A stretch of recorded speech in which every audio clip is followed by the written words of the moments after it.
구약 성경 997면입니다. 이사야 28장 1절부터 13절까지 한 절씩 교독하겠습니다. 에브라임의 술 취한 자들의 교만한 면류관을 화 있을진저 술에 빠진 자의 성 곧 영화로운 관같이 기름진 골짜기 꼭대기에 세운 성이여 쇠잔에 가는 꽃 같으니 화 있을진저 강하고 힘 있는 자가 쏟아지는 우박같이 파괴하는 광풍같이 큰 물이 넘침같이 손으로 그 면류관을 땅에 던지리니 에브라임의 술 취한 자들의 교만한 면류관이 발에 밟힐 것이라. 그 기름진 골짜기 꼭대기에 있는 그의 영화가 쇠잔에 가는 꽃이 여름 전에 처음 익은 무화과 같으리니 보는 자가 그것을 보고 얼른 따서 먹으리로다. 그날의 만군의 여호와께서 자기 백성의 남은 자에게 영화로운 면류관이 되시며 아름다운 화관이 되실 것이라.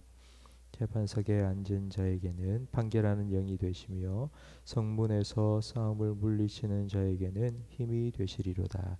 그리하여도 이들은 포도주로 말미암아 옆걸음치며 독주로 말미암아 비틀거리며 제사장과 선지자도 독주로 말미암아 옆걸음치며 포도주에 빠지며 독주로 말미암아 비틀거리며 환상을 잘못 풀며 재판할 때에 실수하나니 모든 상에는 토한 것 더러운 것이 가득하고 깨끗한 곳이 없도다. 그들이 이르기를 그가 누구에게 지식을 가르치며 누구에게 도를 전하여 깨닫게 하려는가. 젖떨어져 품을 떠난 자들에게 하려는가. 대저 경계의 경계를 다하며 경계의 경계를 다하며 교훈의 교훈을 다하며 교훈의 교훈을 다하되 여기서도 조금 저기서도 조금 하는구나 하는도다. 그러므로 덧없는 입술과 다른 방언으로 그가 이 백성에게 말씀하시리라. 전에 그들에게 이르시기를 이것이 너희 안식이요 이것이 너희 상쾌함이니 너희는 곤비한 자에게 안식을 주라 하셨으나 그들이 듣지 아니하였으므로. 함께 읽습니다. 여호와께서 그들에게 말씀하시되 경계의 경계를 다하며 경계의 경계를 다하며 교훈의 교훈을 다하며 교훈의 교훈을 다하고 여기서도 조금 저기서도 조금 하사 그들이 가다가 뒤로 넘어져 부러지며 걸리며 붙잡히게 하시리라. 아멘. 하나님께서는 이사야 1장부터 12장까지 먼저 하나님의 택하신 백성 이스라엘에 대한 예언의 말씀을 주셨습니다. 그리고 13장부터 27장까지는 열방에 대한 말씀을 주셨고 다시 오늘 읽은 28장 말씀부터 북이스라엘과 남유다에 대한 말씀을 주십니다. 열방의 여러 나라들에 대해서는 하나님께서 한 번 말씀해 주셨습니다. 그러나 하나님의 택한 백성을 향해서는 두 번이나 말씀을 해 주십니다. 그러니까 그 이유는 그만큼 하나님께서 택한 백성에게 애정과 관심을 갖고 계시기 때문입니다. 첫 번째 말씀과 28장부터 시작되는 이 두 번째 말씀 사이에는 눈에 띄는 차이점이 있습니다. 1장부터 12장까지는 하나님께서 이스라엘 백성의 죄를 지적하시고 그 죄에 대한 징계에 대해서 말씀해 주셨지만 이제 28장부터 시작되는 두 번째 말씀에는 하나님의 징계가 있고 난 이후 어떻게 그들을 회복시키시고 그들에게 복을 주실 것인지 꼭 따라옵니다. 먼저 1절 말씀에 보면 에브라임에 대해서 말씀하시고 계시는데 바로 북이스라엘에 대한 말씀입니다. 그 북이스라엘의 영광이 마치 꽃이 시드는 것과 같이 떨어져 버릴 것이라고 비유하십니다. 2절 말씀에 보면 한 강한 민족을 들어서 북이스라엘이 쓰고 있던 영화로운 면류관을 벗겨 땅에 던져버릴 것이라고 말씀하시는데 아수르를 통해서 하나님께서는 북이스라엘이 누리고 있는 영광을 쇠하게 할 것이라고 말씀하십니다. 그런데 왜 그렇게 하나님께서는 이런 심판을 북이스라엘에게 내리신 걸까요? 5절 말씀에 보면 그 이유가 나와 있습니다. 그날에 만군의 여호와께서 자기 백성의 남은 자에게 영화로운 면류관이 되시며 아름다운 화관이 되실 것이기 때문입니다. 자기 스스로 만들어 쓴 면류관, 자기가 쓴 면류관을 벗겨서 땅에 던져버리고 난 후 하나님께서 친히 그들의 영화로운 면류관이 되어주시고 그들의 아름다운 화관이 되어 주시기 위해서입니다. 바로 이런 회복을 위해서 하나님께서는 북이스라엘에 징계를 내리신 것입니다. 이제 7절 말씀부터 보면 그리하여도 이들은 포도주로 말미암아 술 취해 있다고 말씀하십니다. 이제 하나님의 말씀의 대상이 북이스라엘로부터 남유다로 향하고 있습니다. 그리하여도라는 말은 북이스라엘 자기 형제 나라가 하나님의 징계를 받는 것을 봐도 이런 뜻입니다. 이들은 남유다는 술 취한 것처럼 하나님을 깨닫지 못하고 있습니다. 이 남유다의 첫 번째 하나님의 심판의 대상은 바로 선지자와 제사장들, 종교 지도자들입니다.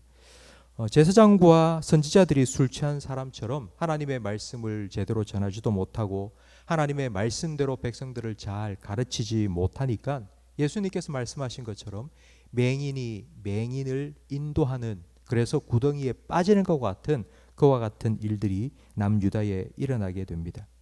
하나님께서는 이런 선지자들과 제사장들을 위해서 이사야를 들어 보내셨습니다.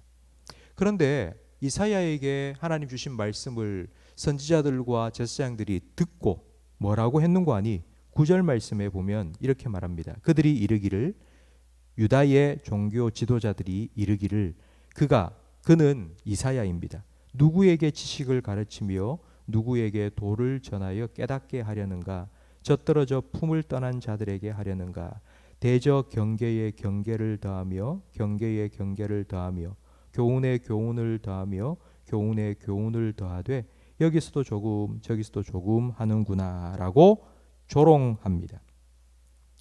이게 무슨 말이냐 하면 마치 이사야가 우리를 어린아이 취급하듯이 하고 있다라고 지금 빈정대는 것입니다. 10절 말씀에 경계에 경계를 더하고 교훈에 교훈을 더하며 여기서도 조금 저기서도 조금 이렇게 우리를 가르친다. 이 말의 뜻은 이런 것입니다. 마치 글자 한자 모르는 그런 어린아이를 가르치듯이 하나님의 말씀 성경을 가르치는데 기역 니은부터 가르친다는 겁니다. 기역 니은 따라해봐. 이렇게 이사야를 통해서 하나님께서 말씀하고 있는데 나 다 알고 있다고, 자꾸 그런 말 자꾸 하지 말라고, 뭐 우리가 어린애냐고, 우리 다 알고 있다고 지금 종교 지도자들은 빈정대고 있습니다. 성도 여러분, 이사야를 통해서 하나님께서 들려주신 말씀은 사람의 말이 아니라 하나님의 말씀입니다. 자기가 아무리 선지자고 자기가 아무리 제사장이고 자기가 아무리 목사고 장로라 해도 하나님의 말씀 앞에서는 겸손해야 합니다. 아무리 뭐 선지자의 할아버지라 하더라도 하나님의 말씀 앞에서는 어린아이처럼 겸손해야 됩니다. 서울에 내수동 교회가 있습니다. 이 내수동 교회는 한국교회 목회자들의 산실이라고 불립니다. 왠고하니 1970년대 80년대에 내수동 교회 청년부가 엄청나게 부흥을 했고 거기에서 기도하며 은혜 받았던 청년들이 신학교에 많이 들어가서 내수동 교회 출신 목회자들이 한국교회에 지금 수백 명이 됩니다. 그런데 그 출신 목사님들의 이야기를 들어보면 다 이구동성으로 똑같이 하는 말이 있습니다. 자기가 내수동 교회에 다니면서 가장 크게 은혜 받았던 교육전사가 되어서 신학교에 들어가서 교육전사가 되어서 첫 번째 이제 교회에서 설교를 하는데 자기가 강단에 서서 설교를 하면 내수동 교회 담임 목사님이셨던 박이천 목사님께서 제일 앞자리에 앉아서 한 말씀 설교를 할 때마다 앞에서 아멘 아멘 하면서 은혜를 받는 모습. 그 나중에 그 담임 목사님한테 목사님 말씀을 제가 전했는데 혹시라도 부족한 부분이 있거나 그러면 좀 가르쳐 주세요. 얘기해 주세요. 그러면 그 박이천 목사님이 하는 말씀이 하나님의 말씀을 난 들은 거라고. 내가 거기에 대해서 뭐라고 말하겠느냐고. 난 은혜 받았다고. 너무 감사하다고. 교육전사님 한 분 한 분한테 그렇게 얘기를 해주고 격려해주고 그 목사님이 계셨기 때문에 내가 이렇게 목회를 할 수 있다고 말씀을 하셨다고 합니다. 성도 여러분, 하나님께서는 교만한 자를 물리치십니다. 그리고 겸손한 자에게 은혜를 베푸십니다. 남유다가 이런 하나님의 징계를 받은 이유는 깨닫지 못했기 때문입니다. 하나님의 말씀을 하나님께서는 계속하여 전하고 또 들려주셨지만 아이고 이제 그만해라. 어린아이에게 하듯이 왜 그러냐. 뭐 기억 니은 내가 그거 모르는 것 같으냐. 나 다 알아 다 알아. 그 말씀을 듣지도 않고 그 말씀에 반응하지도 않고 깨닫지도 못하니까 결국 은혜 받지 못하고 그들은 하나님의 징계를 받게 된 것입니다. 성도 여러분, 하나님의 말씀을 들을 수 있다는 것이 은혜입니다. 그 말씀을 듣고 깨닫는 것이 지혜입니다. 그 들은 말씀 앞에서 자기의 모습을 비춰보고 하나님께로 돌이키는 것이 은혜입니다. 기도하실 때에 하나님, 내가 평생에 내가 신앙생활을 40년, 50년, 70년, 80년 해왔지만 내 평생에 하나님 말씀 계속하여 들을 수 있도록 하나님 열린 귀를 주시고 열린 마음 주시고 그 말씀에 은혜 받을 수 있는 부드러운 겸손한 마음을 달라고 여러분 기도하십시오. 계속하여서 주일마다 지금 여름 성경학교와 수련회가 계속되고 있습니다.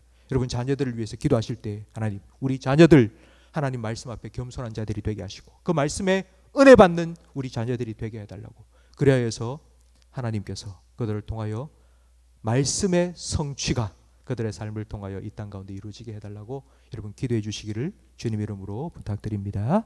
기도하겠습니다.